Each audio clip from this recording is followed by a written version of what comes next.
अ, नमस्कार मित्रांनो. आज माझ्यासोबत आहेत मिस्टर अँथोनी कोलॅसो. अँथोनी कोलॅसो यांची माझी पहिली ओळख झाली होती सॅटर्डे क्लबच्या मला वाटतं 1 ते 2 वर्ष झाली असतील. आणि तेव्हा आमच्या ग्रुपवरती बिझनेस मॉडेल कॅनव्हास याचं वर्कशॉप घेणारा कोणीतरी मला माणूस सापडला. तो म्हणजे अँथोनी कोलॅसो. तर मी ॲक्चुअली बऱ्याच वेळेला आधी बिझनेस मॉडेल कॅनव्हास केलेलं आहे. बिझनेस मॉडेल कॅनव्हास म्हणजे मी काय हे 2 मिनिटात तुम्हाला सांगेन. त्याच्या आधी तत्पूर्वी माझी थोडीशी ओळख करून देतो. मी सौमित्र घोटीकर. माझं डिजिटल मार्केटिंग एजन्सी आणि माझा डिजिटल मार्केटिंगचा व्यवसाय आहे. आणि शिवाय मी मेंटरिंग पण करतो बऱ्याच संस्थांमध्ये. तर सगळ्यात आधी मेंटरिंग करताना पहिली गोष्ट मला जाणवली, की बिझनेसेस फेल्युअर जे होतात बरेच वेळेला. तर फेल्युअरमध्ये 2 कारणं मला सापडतात. एक कारण मला बरेच वेळा सापडलेलं आहे ते म्हणजे अ, बरेच वेळेला आर-ओ-आय याच्यावरती लक्ष नसतं, रिटर्न ऑन इन्व्हेस्टमेंट आणि माणूस जास्ती करून इमोशनल होऊन बिझनेस जास्ती करतो असं मला दिसलं. Rush of blood. तर he does not look at the paper and he goes by the emotion. हे मी पाहिलं आणि ते इमोशन जर तपासायचे असेल तुम्हाला, तर धंदा व्यवस्थित आधी व्हिज्युअलाइज करता यायला पाहिजे आणि व्हिज्युअलायझेशन मधलं एक टूल म्हणजे बॅलन्स शीट्स म्हणजे 3 वर्षाच्या करणे आणि त्याच्यानंतर येऊन तो धंदा फायनल झाला, की नंतर तुमचा बिझनेस मॉडेल कॅनव्हास हे खूप फॅन्टास्टिक टूल आहे. तर ते 9 याचं टूल आहे. 9 त्याच्यामध्ये एलिमेंट्स आहेत वगैरे. तर याच्यामधलेच मिस्टर अँथोनी कोलेस्को हे त्यांच्या अनेक एक्सपर्टाइजपैकी हे पण एक एक्सपर्टाइज आहे, की बिझनेस मॉडेल कॅनव्हास आणि त्याच्याबद्दल आपण आज त्याच्याशी जाणून घेणार आहोत, की बिझनेस मॉडेल कॅनव्हास काय करतं आणि त्याने धंदा कसा सोपा होऊ शकतो वगैरे, वगैरे. तर अँथोनी साहेब तुमचं खूप, खूप, खूप, खूप स्वागत. तुम्ही म्यूटवरती आहात सर, अँथोनी सर. हां. तुमचं स्वागत असं मी म्हटलं. Thank you sir. Thank you. मी तुम्हाला अगदी फॉर्मली सांगतो थोडंसं, की तुम्ही तुमची थोडीशी ओळख स्वतःची करून. हो. तर माझं नाव ऑलरेडी सरांनी सांगितलेलंच आहे. मी धी लर्निंग सोल्युशन्स नावाची माझी ट्रेनिंग कंपनी आहे. त्याच्याद्वारे मी ट्रेनिंग प्रोग्राम्स करतो.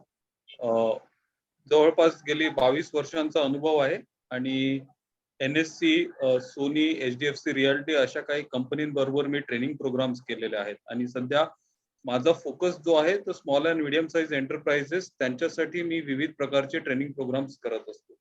तर बिझनेस मॉडेल कॅनव्हास हा त्याच्यातलाच एक प्रोग्राम आहे जो मी ऑनलाईन कंडक्ट करत असतो. त्याच्या जोडीला leadership, communication skills, team building असे इतर प्रोग्राम्स मी करत असतो. तर ही झाली माझी थोडक्यात ओळख. Thank so much Anthony sir. Anthony sir एक वसईचे रहिवासी आहेत आणि मी अँथोनी सरांना एक विचारेन Anthony sir business model canvas हा काय कन्सेप्ट आणि त्याने काय होतं नक्की? बिझनेस मॉडेल कॅनव्हास बेसिकली आपण बऱ्याच वेळा बिझनेस करतो, पण त्याचा विचार नाही करत आणि त्याचा विचार कसा करायचा किंवा तो जर इतर समोरच्याला सांगताना कसं सांगता येईल. एक सिंपल उदाहरण देतो. कोणतरी कपडे विकणारा आहे. आता कपडे विकणारा आहे, तर तो कपडे विकतो, पण बाकीची 50 लोकं पण कपडे विकतात. मग प्रीमियम आहे, की काय बोलतात ते रिटेलवर आहे. काही लोकं रेंटवर देतात. हल्ली रेंटवर देण्याची. आता कपडे विकणं हा फक्त एक प्रकार झाला, पण तो सुद्धा व्यवसाय अनेक प्रकारे करता येईल. तर ह्या सगळ्या ज्या गोष्टी आहेत, त्याचा जो विचार करायचा असतो, त्याच्यासाठी हा कॅनव्हास खूप उपयोगी पडतो. आणि कॅनव्हासचे 3 मेन भाग आहेत. जर डेफिनेशन तुम्ही जर बघितलात, तर क्रिएट, डिलिव्हर आणि कॅप्चर व्हॅल्यू. आता क्रिएट व्हॅल्यू म्हणजे काय? आपण प्रॉडक्ट किंवा सर्व्हिस जी काही बनवतो, ती जर समोरच्या व्यक्तीला द्यायची असेल, तर तो का घेईल आपल्याकडून?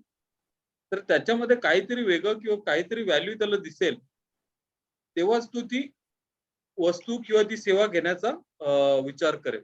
तर ती झाली create value. So we have to create value. आता ती व्हॅल्यू नुसती क्रिएट करून फायदा नाही. ती त्या कस्टमर पर्यंत पोहोचली पाहिजे. त्याला त्याचा अनुभव आला पाहिजे. जसं तुम्ही आता Starbucksमध्ये जाता. Starbucksमध्ये गेलात तर तिथे निवांतपणे बसता येतं. तेच आपण उडुपीच्या रेस्टॉरंटमध्ये गेलो, तर ते नाही. त्याच्यासाठी व्हॅल्यू वेगळी आहे. Starbucks वाल्याची व्हॅल्यू वेगळी आहे. तर ती व्हॅल्यू झाली. ती डिलिव्हर ती कस्टमरला अनुभवायला मिळाली पाहिजे. ती झाली डिलिव्हर व्हॅल्यू. आणि सगळ्यात महत्त्वाचं जे बऱ्याच वेळेला आपण बिझनेसमॅन किंवा व्यावसायिक म्हणून विचार करत नाही, ती कॅप्चरिंग व्हॅल्यू. म्हणजे आज माझ्याकडे 2 कस्टमर आहेत, उद्या 10 असतील. परवाचं काय? परवापर्यंत कोण जातच नाही. आणि तो जो लाँग टर्म विचार आहे, की कॅप्चर व्हॅल्यू कसं करायचं? तर ते झालं म्हणजे माझं बिझनेस वाढतोय बरोबर आहे, पण त्याच्या जोडीला व्हॅल्यू क्रिएट होते का? आज टेक्नॉलॉजीमुळे एक गोष्ट शक्य झालेली आहे, की एकटा माणूस 100-200 करोडचा पण व्यवहार करू शकतो. That is capturing value. ते शक्य आहे. So that is what the business model canvas is. Create, deliver and capture value. Create ही आपण कस्टमरसाठी करतो, डिलिव्हर हे कस्टमरला करतो आणि व्हॅल्यू आपल्यासाठी जी आहे ती. तर तिन्ही घटक हे असे येतात and that is what the canvas tries to tail.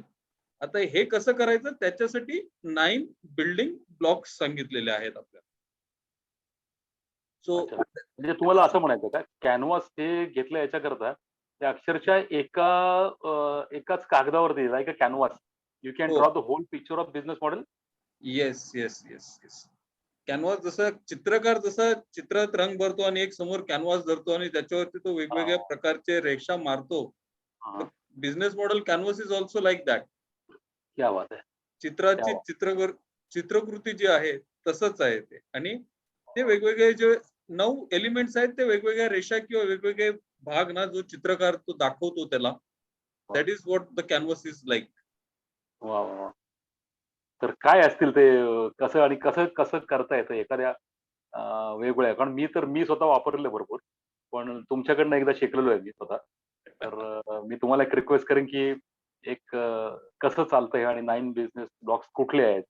याची थोडी ओळख आपल्या लोकांना व्हावी याच्याकरता तुम्हाला विनंती. तर याच्यातला सगळ्यात जे 9 ब्लॉक्स आहेत ते मी सांगतो पहिलं. नंतर मग आपण थोडंसं त्याचा एक डिस्कस करूया त्याच्याबद्दल. सो चालेल. फर्स्ट स्टार्टिंग ब्लॉक जो आहे तो आहे कस्टमर. पण कस्टमरच्या अगोदर एक महत्त्वाची गोष्ट येते ती म्हणजे हं, आपला बिझनेस काय आहे किंवा आपली बिझनेसची आयडिया. हं. जेनेसिस म्हणजे आपल्याला काय करायचं आहे नेमकं. ते एन-एस-एस म्हणजे काय? हां? एन-एस-एस म्हणजे काय? जेनेसिस सुरुवात. सुरुवात. जेनेसिस. Okay, okay. हो. Fine, fine. जेनेसिस सुरुवात. गॉट इट, गॉट इट, ती गॉट इट. सुरुवात होते आणि त्याच्यानंतर मग पहिला ब्लॉक जो आहे तो आहे कस्टमर. दुसरा ब्लॉक जो आहे तो व्हॅल्यू प्रपोजिशन. हं, तिसरा ब्लॉक जो आहे तो आहे चॅनल्स. चौथा ब्लॉक जो आहे तो कस्टमर रिलेशनशिप. 5वा ब्लॉक जो आहे तो आहे की रिसोर्सेस. 6वा ब्लॉक जो आहे तो की ऍक्टिव्हिटीज. 7वा ब्लॉक जो आहे तो की पार्टनर्स. आणि 8वा ब्लॉक जो आहे तो कॉस्ट स्ट्रक्चर. आणि 9वा जो आहे तो सगळ्यात महत्वाचा रेव्हेन्यूज. तर हे हं, असे 9 भाग आहेत. हं, आणि हं, जेव्हा आपण या 9 भागांचा विचार करतो तेव्हा हं, त्याची विभागणी करण्यात आलेली आहे. हं.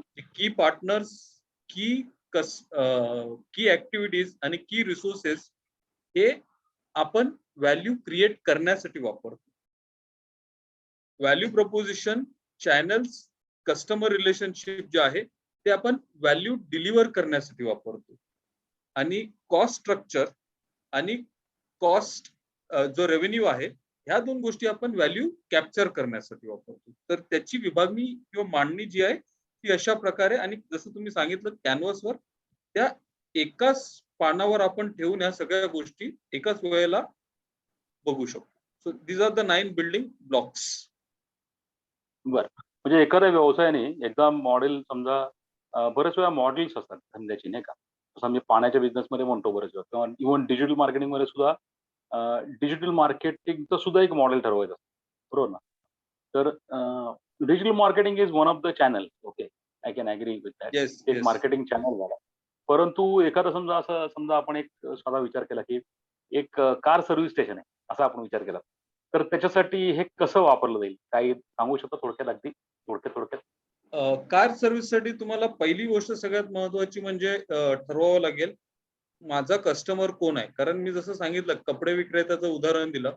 कपडे हं, विकायला बरीच लोकं आहेत, पण आपण कोणाला विकतोय ते महत्त्वाचं आहे. आता कार सर्व्हिसिंगमध्ये तुम्ही एंट्री लेव्हलची कार करू शकता किंवा हाय एंड हं, लक्झरी कार्स करू शकता. तो झाला हं, तुमचा कस्टमर सेगमेंट. हं. ओके. मग हे कोणाला कार विकायचं हे पहिले कस्टमर सेगमेंटमध्ये ठरवायचं. हो, हो. तुम्हाला कोणाला हं, सर्व्हिस द्यायची आहे? कुठल्या प्रकारच्या कार्सची सर्व्हिसिंग करायची आहे? कारण त्याच्यावरून तुमचा कस्टमर ठरेल. आता हं, सर्वच हं, कार करायचे आहेत ते हाय एंड कारसाठी जे स्पेसिफिकेशन्स वगैरे आहेत, आणि एक्सपर्टीज जी आहे ती कदाचित मारुतीसाठी तेवढी नाही लागणार. हम्म. सो तो व्हेरिएशन आहे. तर त्याच्याकरता कस्टमर कोण असणार आहे ते ठरवणं महत्वाचं आहे. तर कार सर्व्हिस कुठल्या कारची करणार आहे ते महत्वाचं आहे. म्हणजे कुठल्या त्याच्यानंतर प्रकारचे नाही का सर? कुठल्या प्रकारच्या कारची जी मी करणार आहे ते महत्वाचं आहे. हम्म. त्याच्यानंतर दुसरा जो भाग आपण बोललो की व्हॅल्यू प्रपोजिशन. आता नॉर्मली आपण गॅरेज वाल्याकडे जातो किंवा कार सर्व्हिसिंग द्यायला जातो. आपण बरोबर. नॉर्मली बघतो की 3-4 कार सर्व्हिसेस वाले रांगेने असतात. तर त्यांच्यापैकी तुमच्याकडेच का? ते बाजूच्या तिघांकडे का नाही? ते झालं व्हॅल्यू प्रपोजिशन. की मी तुम्हाला गाडी तुमच्या घरातून उचलून तुमच्या सोयीप्रमाणे आणि तुमच्या सोयीनुसार तुमच्या घरापर्यंत आणून देणार. तुम्हाला यायची गरज नाही. तुम्हाला पेमेंटसाठी क्रेडिट कार्ड आहे, डेबिट कार्ड आहे, कॅश आहे. तुम्ही जो सांगाल तो ऑप्शन आहे. ईएमआय पाहिजे तर ईएमआय आहे. त्या सगळ्या गोष्टी बाकीचे नाही देत, मी देतो. माझ्याकडे ऑथेंटिक गॅरंटीड इक्विपमेंट्स आहेत. माझी जी सर्व्हिस आहे ती कॉस्ट इफेक्टिव्ह आहे. तर याच्या प्रकारचं कुठलाही एक गोष्ट किंवा 2 किंवा 3 गोष्टींचं कॉम्बिनेशन करून आपण व्हॅल्यू प्रपोजिशन देऊ शकतो.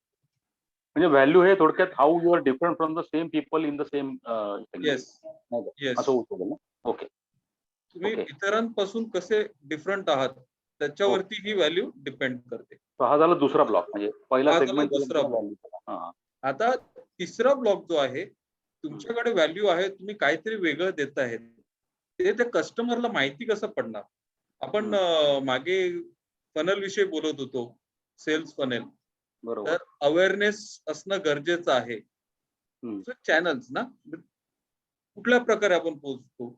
मग ते सोशल मीडियाच्या माध्यमातून असेल, पॅम्पलेट्सच्या माध्यमातून असेल, फ्लायर्सच्या माध्यमातून असेल, आउटडोर होर्डिंग्सच्या माध्यमातून असेल, कोल्ड कॉलिंगच्या माध्यमातून, हे सगळे विविध चॅनल झाले किंवा इंटरॅक्टिव्ह मशीन्स, हे सगळे विविध चॅनल झाले. त्याच्याद्वारे आपण कस्टमरकडे पोहोचू शकतो. आणि एक महत्वाचा चॅनल आहे तो म्हणजे आपली सर्व्हिस जर दर्जेदार असेल तर वर्ड ऑफ माउथ, तो सुद्धा एक चॅनल आहे. त्याचा आपण कधी विचार नाही करत. तो सुद्धा एक चॅनल आहे. तर हे झाले विविध चॅनल. चॅनलचं काम काय आहे? ब्लॉक नंबर 3 नाही का? Block number 3. Okay. Block number 3. चॅनलचं काम काय आहे? ते मला कस्टमर पर्यंत पोहोचवतात. बरोबर.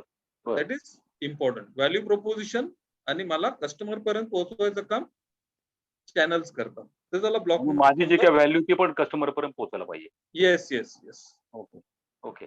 आणि एक महत्वाची गोष्ट इथे मी सांगेल की व्हॅल्यू जी आहे ना ती कस्टमर ठरवतो. त्याला व्हॅल्यू मिळते की नाही मिळत.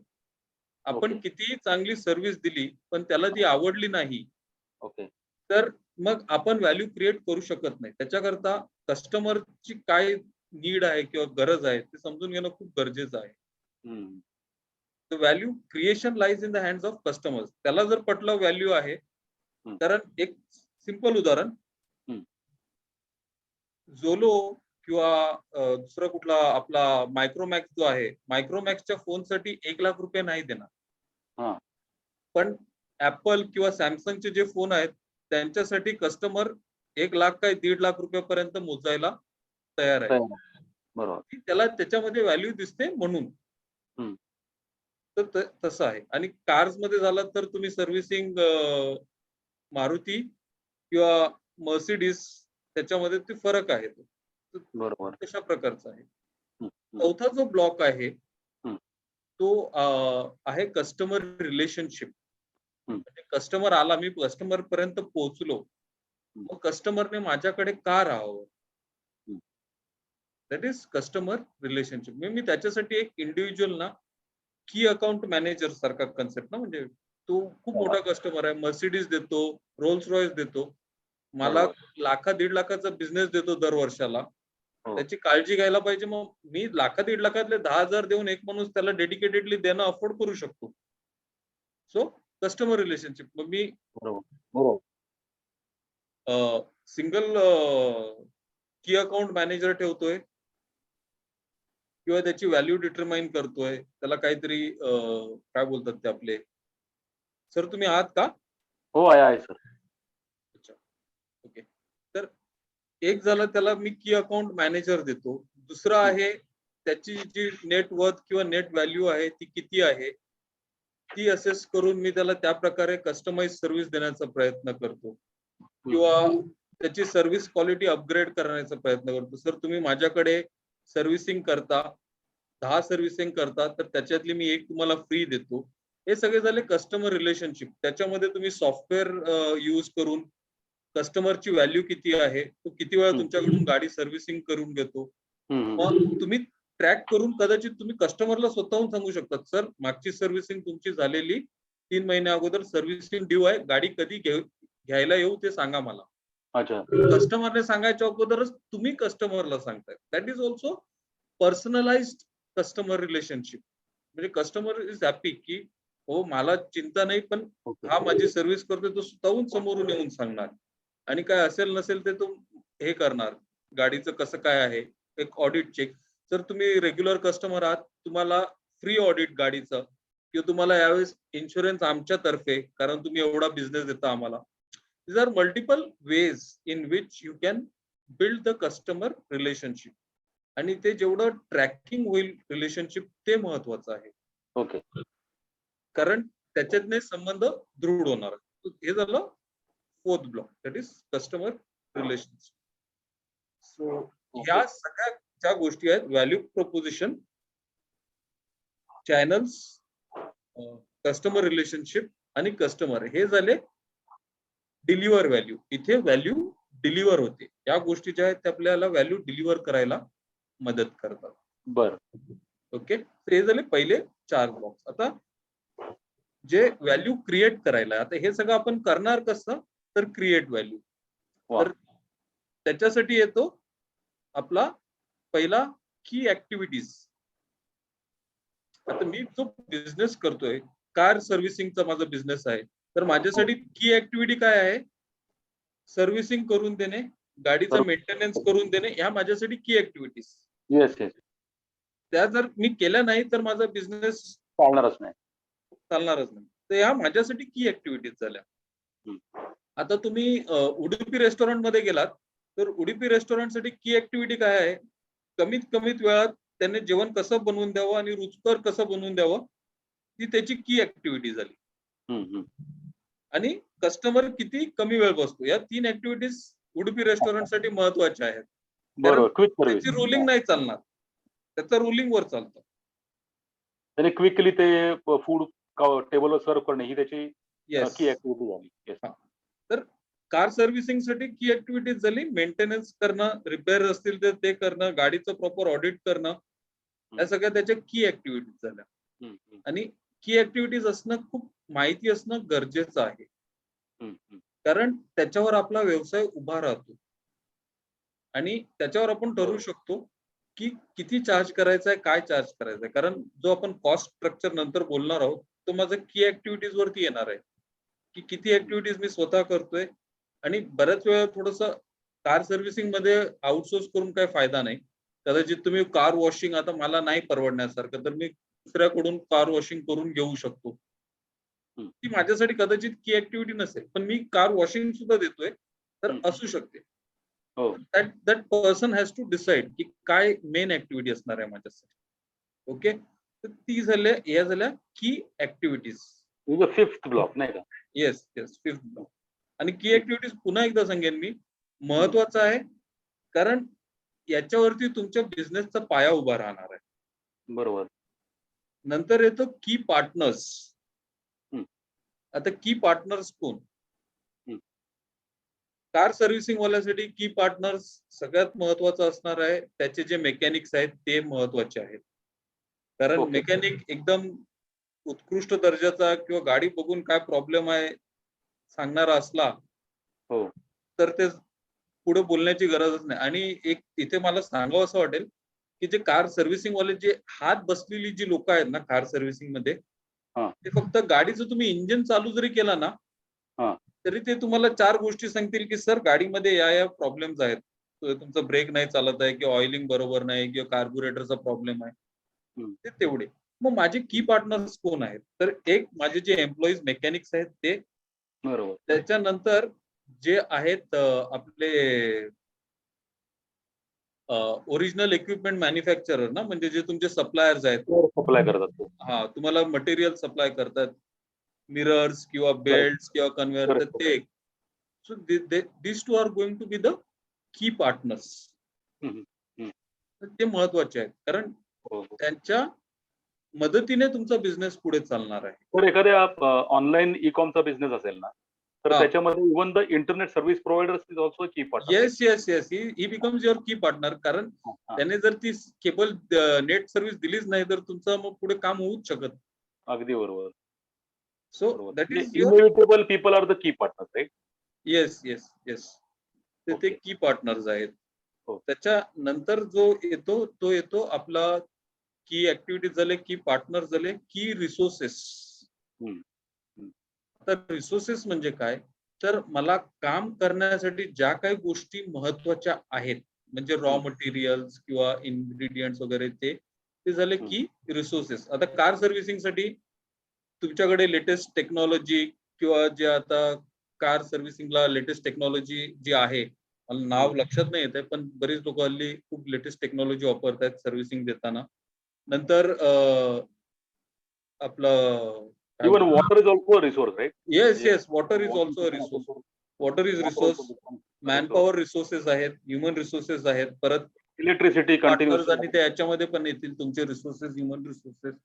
नंतर ओईएम जे आहेत, ओरिजिनल इक्विपमेंट मॅन्युफॅक्चरर, जे ब्रेक्स, लायनर्स वगैरे किंवा बाकीचे जे स्पेअर पार्ट्स लागतात,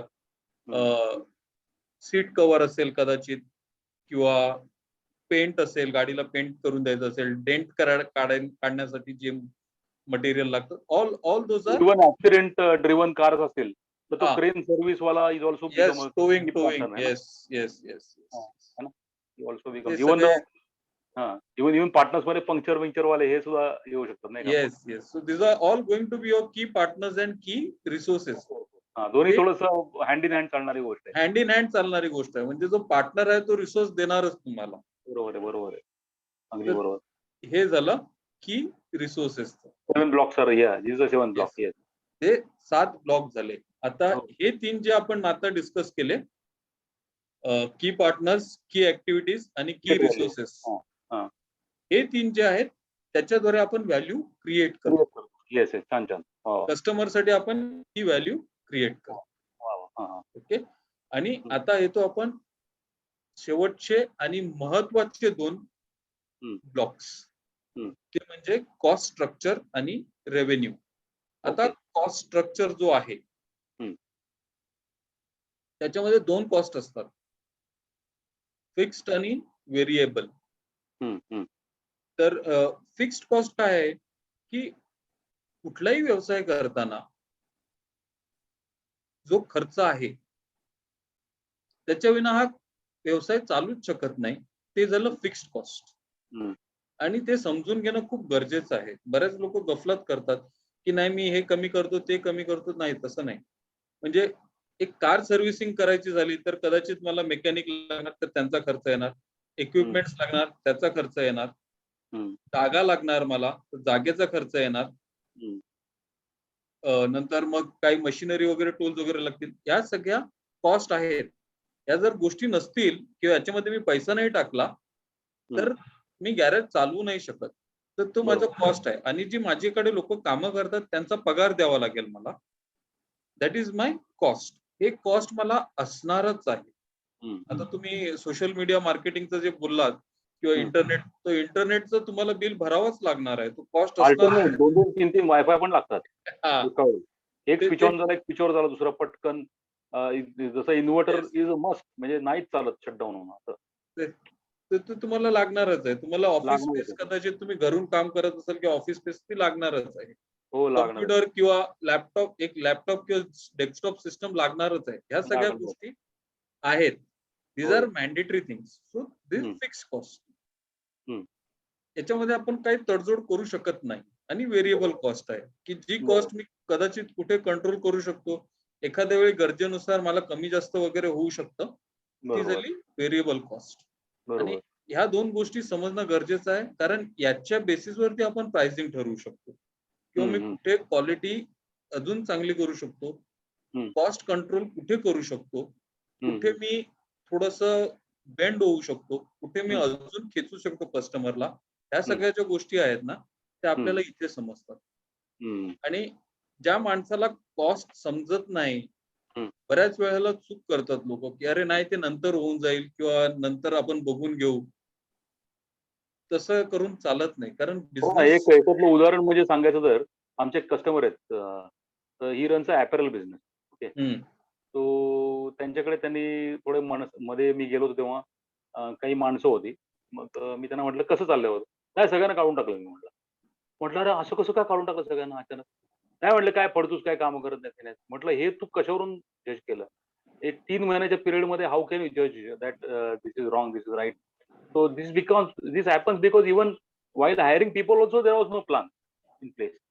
सो असं नक्कीच होऊ शकतं. म्हणजे कॉस्ट काढून टाक तुम्ही आता म्हणलात ते, हे नको, ते नको असा पण इरेटिक डिसिजन घेऊन नाही उपयोग होऊ शकत. नाही होत, नाही होत, नाही होत. हं, सो कॉस्ट इनफॅक्ट तुम्ही आता जस्ट रिक्रुटमेंटचं पण सुद्धा ना, म्हणजे हं, कार सर्व्हिसिंग सेंटरसाठी तुम्ही कोणाला कामावर ठेवतोय, हं. तो माणूस किती चांगल्या प्रकारे आणि कसं काम करेल आणि त्याची व्यवस्थित जर चाचपणी नाही केली, तर त्याचा फटका मला कॉस्टमध्ये पडणार. त्याने बरोबर. कामामध्ये कुठे चुकामुक केली, कस्टमरला गाडी गेली आणि कंप्लेंट आली, तर मग तो फटका आहे आपल्याला. हो, दणदणीत दणका बसू. दणदणीत फटका बसतो आणि तो कॉस्ट म्हणून त्याच्याकरता फक्त मटेरियल्सचीच नाही, तर मॅनपॉवरची कॉस्ट, लोकेशनची कॉस्ट, त्यांची ट्रेनिंगची कॉस्ट, या सगळ्या गोष्टींचा कॉस्ट स्ट्रक्चर हे करावं लागेल. परत बरोबर. त्यांची स्किल ना, नवीन गाड्या आता आपण भारत स्टेज 4 पासून भारत स्टेज 6 ला जातो. हो. गाड्यांचे इंजिन बदलणार, आता इलेक्ट्रिक कार जोले येत आहेत, तर त्याच्यामध्ये त्या मेकॅनिक जे आहेत, त्यांच्यामध्ये ट्रेनिंग वगैरे त्यांना काहीतरी किंवा त्यांची स्किल अपग्रेडमेंट करावी लागणार, अपस्किलिंग बरोबर. करावी लागणार. ते सुद्धा कॉस्ट आहे. तर या छोट्या-छोट्या गोष्टीचा विचार करता आला पाहिजे हं, हं, आणि ते करणं गरजेचं आहे. बऱ्याच वेळेला या गोष्टींचा आपण विचार करत नाही आणि हं, रिअल व्हॅल्यू जी कॅप्चरिंग व्हॅल्यू जी बोलतात ना, हं, ती फ्युचरमध्ये होते. आज आपण फक्त ती प्रक्रिया करतोय. हं, तुम्ही हं, कुठलाही बिझनेस घ्या, Apple घ्या, आपल्याकडे घ्या, Godrej, हं, Flipkart हं, किंवा टाटाज, बिर्लाज वगैरे जे आहेत, त्यांची जी व्हॅल्यू आहे, हं. त्याची जी निर्मिती प्रक्रिया आहे, Infosys वगैरे ती 20-30 वर्ष, Flipkartची एक 10 वर्ष अगोदर चालू झाली बोला. अ, पण बाकीचे जे Flipkartला सॉरी 14-15 वर्ष झाली आता Flipkartला. पण बाकीचे टाटाज, बिर्लाज, गोदरेज वगैरे सगळे बघा तुम्ही, जे आज नावाजलेले उद्योजक आहेत, त्यांची प्रक्रिया कधी क्रिएट झालेली आहे. जवळपास 60, 70, 100 एक वर्षांचा इतिहास आहे त्यांना. Now they have reached that stage. तो लाँग टर्म हे करणं गरजेचं आहे. आणि त्याच्यासाठी कॉस्ट खूप महत्वाचा घटक आहे. दॅट इज अबाउट आणि इव्हन कॉस्ट. ही जी सगळी कॉस्ट आहे, जी काही तुम्ही व्हॅल्यू आपण डिलिव्हर करायची ठरवली आहे, जे काही पार्टनर्स निवडले, जे काही रिसोर्सेस निवडले, everything as a cost tag. It yes, has a yes, cost yes. Tag. So तो कॉस्ट सगळी इकडे रिफ्लेक्ट व्हायला पाहिजे. Then we will come to the 9th block that is revenue. मग ते आपल्याला ठरवता येईल, येस, की येस. रेव्हेन्यू बरोबर, बरोबर. Sufficient to feed that cost or we need to add some revenue streams नाही का? Correct, correct, correct. तर जो शेवटचा महत्वाचा आपण हे सगळं जे काही करतोय ते कशासाठी? तर कशासाठी? कॉस्ट पोटासाठी. पोटासाठी करतोय. पण बरोबर. पोटापेक्षाही महत्वाचं मी म्हणेन आणि ते प्रत्येकाने हे करायला हवं, की व्हॅल्यू क्रिएशन आणि व्हॅल्यू क्रिएशन म्हणजे काय? आज कार सर्व्हिसवाला जरी असला, तरी तो त्याच्या जीवावरती अजून 4 किंवा 10 लोकांना व्यवसाय देतोय, त्यांना रोजगार देतोय. बरोबर. तर ते महत्वाचं आहे. दॅट इज बरोबर. Value creation. मी माझं स्वतःचं घर नाही चालवत.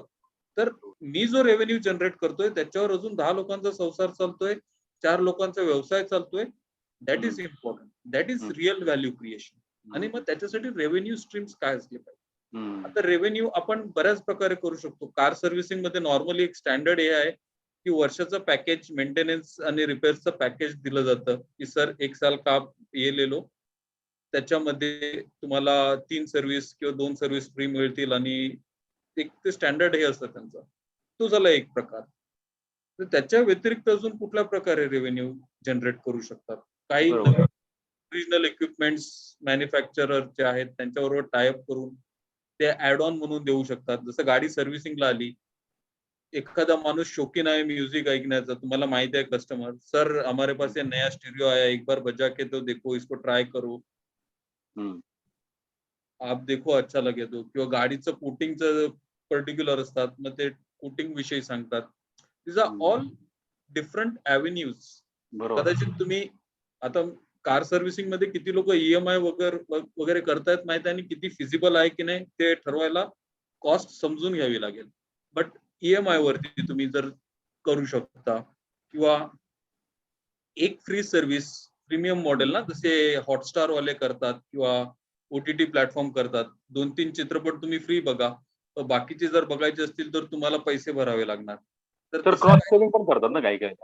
हो, क्रॉस सेलिंग पण करतात काही काही. क्रॉस सेलिंग पण करू शकतात. म्हणजे also speakers, can be paints, colour. Revenue. Yes, हे सगळे रेव्हेन्यूचे सोर्सेस आहेत.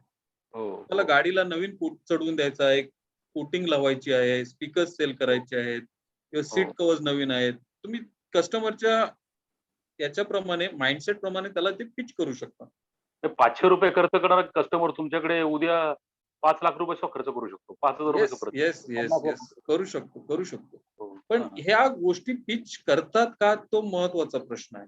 हां, बऱ्याच वेळेला आपण बघतो, की नुसतंच तुम्ही हे घेऊन जा आणि ते घेऊन जा. म्हणजे you many times lose the opportunity to there is sometimes म्हणजे इव्हन असं आपण समजतो, की इट इज पिचिंग आहे का? तर पिचिंग नसतं. Customer need something and you don't have that असं पण होतं. Yes, yes, yes, yes. आहे की नाही? Customers need sophistication and you don't have. Correct, correct, and that correct. Is why people go away from you असं पण होऊ शकतं ना सर. आणि आजकालचा कस्टमर खूप थोडाफार जागरूक आहे. म्हणजे बऱ्याचशा गोष्टी त्यांना माहिती असतात. हे असं आहे, तसं आहे. एक सर सिंपल. सिंपल एक उदाहरण सिंपल एक सांगतो, की while when I went for the smart TV एक 4-5 वर्ष झाली असतील आधी. आम्ही तो मोठा टीव्ही घेतला 50 इंचेसचा घरी आणि आमचा जो केबल सप्लायर होता अनेक वर्ष आधीच्या ह्याचा. त्याला म्हटलं, "बाबा त्याला तू HDMI केबल आणि ते आमच्याकडे नाही" म्हटलं. बरं मग ते चॅनलचं काय? मग ते आमच्याकडे नाही.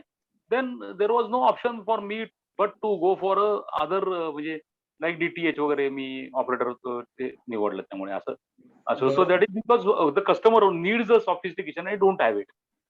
सो बरोबर, हॅड दे बरोबर. Made some arrangement for upscaling ते काय केलं असतं त्यांनी, तर पटकन त्याच्यामध्ये ते झालं असतं नाही का? कारण नॉर्मली आपण शक्यतो सप्लायर वेंडर बदलत नाही. बरोबर. नॉर्मली आणि आणि इट इज ओन्ली अपग्रेडिंग न केल्यामुळे फक्त कस्टमर जाऊ शकतो असं नाही का? Yes, exactly, exactly. आणि आता गाड्या बदलत चालल्या आहेत. हो. डिमांड गव्हर्नमेंट सुद्धा खूप पुश करते इलेक्ट्रिक व्हेइकल्स. तर त्या हो. हिशोबाने कार सर्व्हिसिंग मॅनेजर म्हणून आम्ही जर बदल केले नाहीत, तर जो रेव्हेन्यू आहे येणारा, तो हे बरोबर. होत जाईल. आणि ते क्रॉस सेलिंग, अपस्केलिंग, नंतर मग बाकीचे जे काही ऍडिशनल क्रॉस ऑन सर्व्हिसेस आहेत, ते जर त्याला हं. दिले नाहीत, तर बरोबर. मग तिथे काही अर्थ नाहीये. आणि बरोबर. रेव्हेन्यू इम्पॅक्ट पडला, की ऑटोमॅटिकली कॉस्टवर ताण पडायला स्टार्ट होते. कॉस्टवर हे झालं, की मग बाकीचे जे की ऍक्टिव्हिटीज आहेत किंवा की पार्टनर्स आहेत, त्यांना आपण वेळेवर भरून पैसे नाही देऊ शकत. मग त्यांची दगदग सुरू होते. त्याचा परिणाम आपल्या की ऍक्टिव्हिटीजवर होतो. काम व्यवस्थित होत नाही. बरोबर.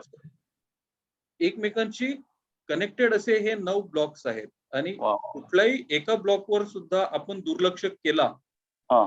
तर त्याचा परिणाम पूर्णपणे आपल्या व्यवसायावर होतो.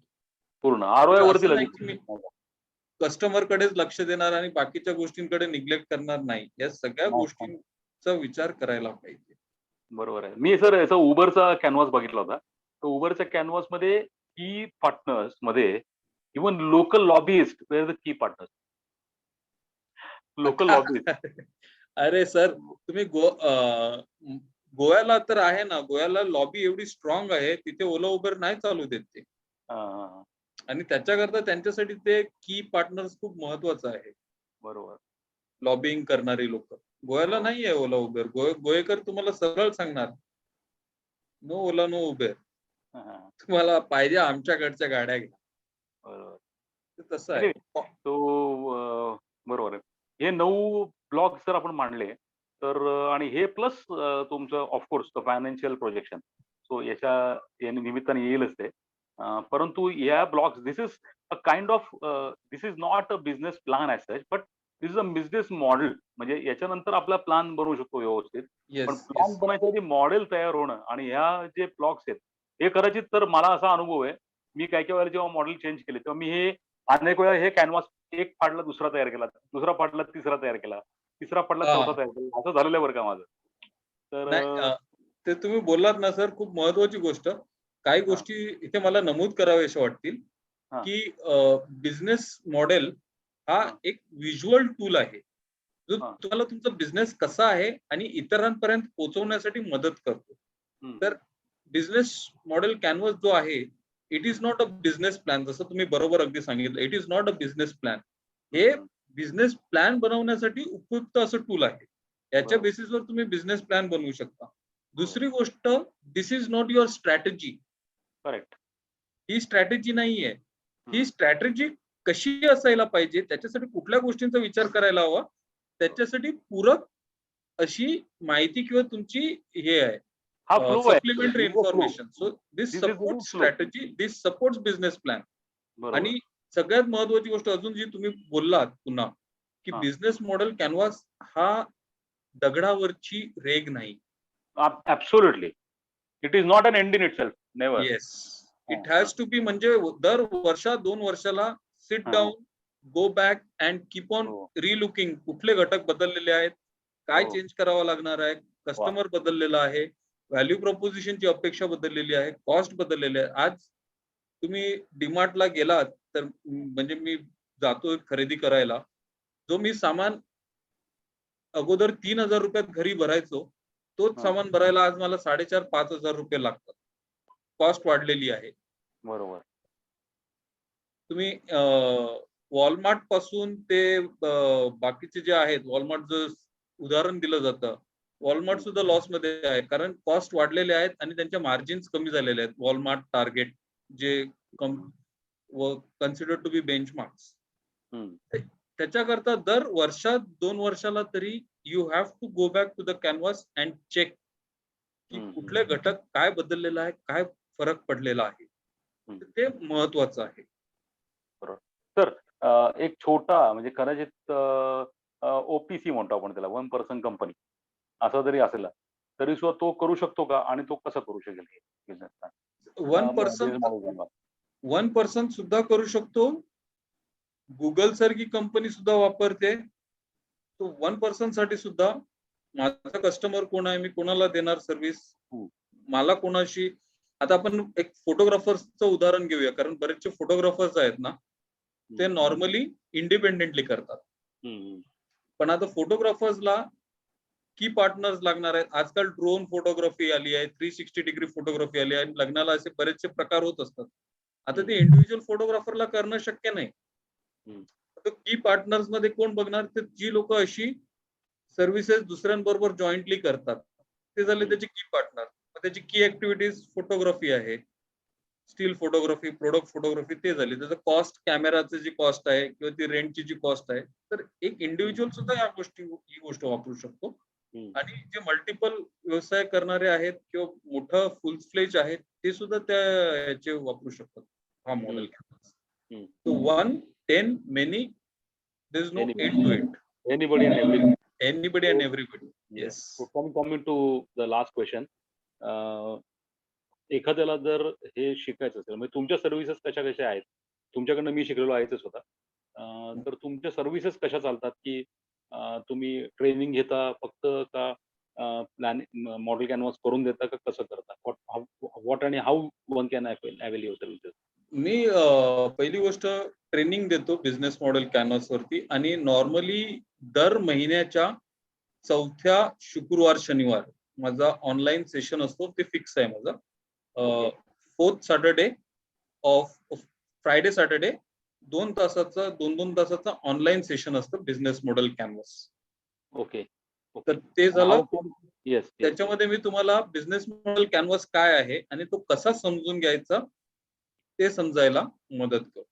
त्याच्यानंतर जे आहे, की तुमच्याकडे बिझनेस मॉडेल आहे किंवा तुम्हाला तुमचा बिझनेस मॉडेल पर्सनली डिसाईड करायचा आहे किंवा कसा असला पाहिजे किंवा त्याची मांडणी करायची, आणि तुम्हाला जर त्याच्यासाठी पर्सनल हेल्प पाहिजे असेल, तर त्याच्यासाठी मग माझी कन्सल्टिंग सर्व्हिस आहे. So in addition to creating awareness and helping you, तुम्ही कसा वापरायला पाहिजे तो टूल, त्याच्या जोडीला मी तुम्हाला तो बनवण्यासाठी सुद्धा मदत करतो. That is my consulting services. ती मग आपण बोलून, ज्या व्यक्तीची जशी गरज आहे त्या हिशोबाने, किती सिटिंग वगैरे करायचं त्या हिशोबाने ते तसं बनवता येईल. So that is what I do. Okay, and somebody wants to get in touch with you. तर तुम्हाला कुठे संपर्क करता येईल? तुमचे काय कॉन्टॅक्ट? माझं धी अंडरस्कोर लर्निंग करून Instagram वरती पेज आहे. तर तिथे तुम्ही मला फॉलो करू शकता. आणि दुसरं जे आहे माझा मोबाईल नंबर मी अ, सांगतो 9890301073. मला वाटतं जस्ट 1 मिनिट मी माझी स्लाइड शेअर करतो ज्याच्यावर डिटेल्स आहेत म्हणजे ते रेकॉर्ड होईल. रिपीट पण प्लीज आणि रिपीट पण करा सांगितलं ना. येस. 1 minute sir just. हो, हो, हो. जरूर, जरूर.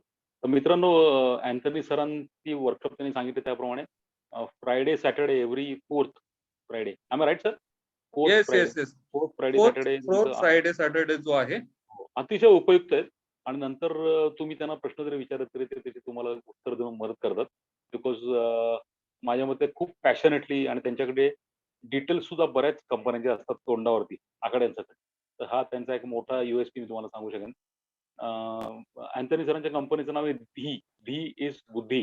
तर बरोबर आहे का मी सांगतोय ते? धी learning solutions. Yes, yes. Learning धी स्टँड्स फॉर बुद्धी. धी मला एक म्हणजे थोडंसं सांगेन की मला संस्कृत शब्दच शोधत होतो मी आणि ज्या शब्दाचा अर्थ ग्रोथ आणि असा शब्द शोधत होतो. तर धी हा शब्द भेटला आणि त्याचा खूप चांगला अर्थ आहे. पहिलं म्हणजे ग्रोथ तर आहेच, पण त्याच्या जोडीलाही इंटेलिजन्स आणि रिफ्लेक्शन जी विचार करण्याची क्षमता आहे किंवा आपण जे रिफ्लेक्ट करतो, तर ते 2 शब्द सुद्धा त्याच्याने प्रेरित होतात. माझे डिटेल्स मी शेअर करतोय. करा, करा, करा. तर हे माझे डिटेल्स आहेत. anthony.colasso gmail वरती धी learning solutions @gmail.com. Insta page धी अंडरस्कोर लर्निंग आणि मोबाईल नंबर 9890301073. वेबसाईट वरती काम चालू आहे, लॉन्च होत आहे. सो होपफुली जून महिन्यात वेबसाईट आपल्या भेटीला असेल, हा प्रयत्न आहे. Fine, fine, fine. Thank so much. So परत एकदा अँथनी सर तुमचं खूप खूप खूप आभार. एक थोडासा बिझनेस मॉडेल कॅनव्हासची एक ओळख व्हावी आणि तुमच्या कामाची ओळख व्हावी याच्याकरता आपण हा व्हिडिओ केला आणि तुम्हाला त्यातनं भरपूर यश लाभो आणि तुमचं जे बिझनेस मॉडेल कॅनव्हासचं स्किल आहे ते लोकांपर्यंत भरपूर पोहोचो ही शुभेच्छा मी इच्छितो आणि आपण हा व्हिडिओ संपवूया. आणि मित्रांनो तुम्हाला जर सरांच्या कॉन्टॅक्टमध्ये राहायचं असेल तर त्यांनी दिलेले नंबर तर आहेतच. शिवाय नाही जर काही कळलं तर मला सुद्धा तुम्ही सांगू शकता. I can get you connected to him. So thank so much Anthony sir. Thank so much. आणि सर तुम्ही मला ही संधी दिली, मला एक प्लॅटफॉर्म दिला की बिझनेस मॉडेल कॅनव्हास जास्तीत जास्त लोकांपर्यंत पोहोचवता यावं म्हणून तुमचे आभार.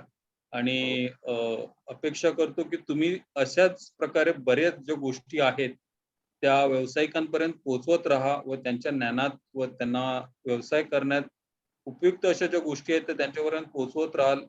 तर तुम्हाला सुद्धा खूप खूप शुभेच्छा. And I hope you keep on doing this because तुमचं पॅशन मला माहिती आहे की एक प्रोफेशनलिझम यावं सामान्य जे व्यावसायिक आहेत त्यांच्यामध्ये, त्याच्यासाठी तुमची किती धडपड असतं आणि तुम्ही त्याच्यासाठी किती उपक्रम घेत असता. So my best wishes to you also and thanks मला ही संधी दिल्याबद्दल. खूप खूप आभार तुमचे. धन्यवाद सर.